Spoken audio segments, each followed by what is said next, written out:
नमस्कार, वंदे मातरम. पोळे सरने मला इंग्रजी शिकवल्याबद्दल मला त्या शाळेमध्ये आणि तिथं सर इंग्रजी शिकवताना सुद्धा मला काय इंग्रजीची काहीच अडचण येत नाही. वाक्य ते सगळे इथं पोळे सरने शिकवल्याबद्दल वाक्य ते तिथं सगळे येतात.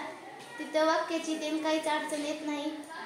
सरांनी प्रश्न इंग्रजीचा विचारलेला सुद्धा मला त्याचे उत्तर इंग्रजीचे देता येते. पोळे सरने 12 काळाचे वाक्य शिकवले होते. तिथं मला वाक्याविषयी काहीच अडचण येत नाही. तिथले लेकरं माझ्याच वहीमध्ये वाक्य बघतात आणि मला पण शिकव की म्हणतात. त्यांच्याकडे मी वही दिली आहे, तो की वही आहे इथं.